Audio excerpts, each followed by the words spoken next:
3 more protesters have been killed today as demonstrators continue their campaign for new elections and an end to corruption. Most of the protesters are young Iraqis who want an end to American and Iranian interference in the country.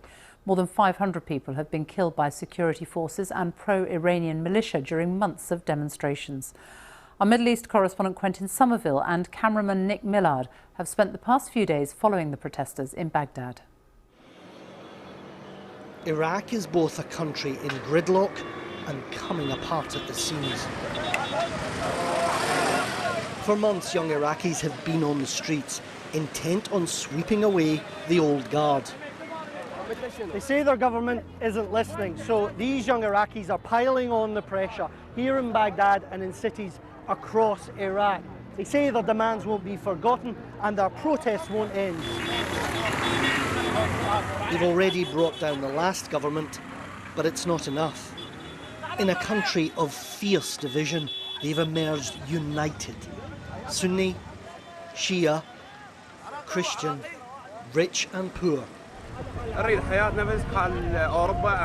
We want a life like the life others have in Europe, America and elsewhere. We want politicians who are of the people, not men who are supported by Iran, Saudi or the United States. But old Iraq hasn't vanished. Nearly 500 protesters have died, killed by security forces and pro-Iranian militia since October.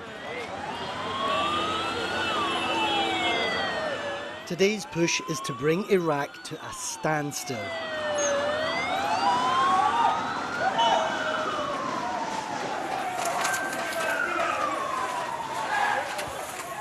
They want a new Prime Minister and fresh elections, and they might just get their way, but not without a fight. After a long standoff, the security forces are now coming down the off-ramps. It looks like they're just using tear gas for now. They're also sick of Iran and the United States fighting their battles on Iraqi soil.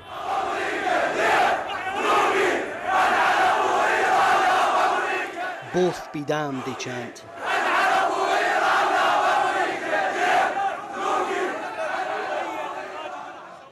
Three more young protesters were killed today. More names for a crowded memorial wall.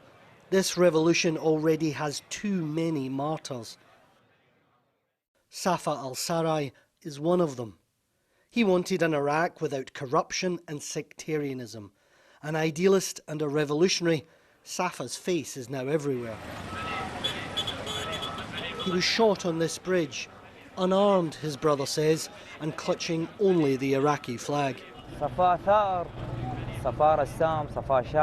Safa was a painter, a poet.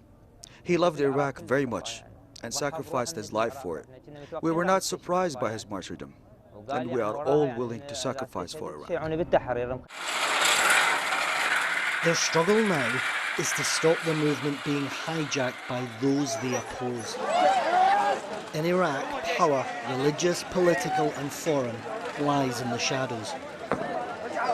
These protests may look familiar, but they're not. They transcend social class and religious sect. That and their scale make them unprecedented for Iraq. The odds are stacked against these young people, but they say they have no choice. Their lives and their future will depend on what happens on these streets. So tonight they're back at the barricades, resisting and waiting for the new Iraq. Quentin Somerville, BBC News, Baghdad.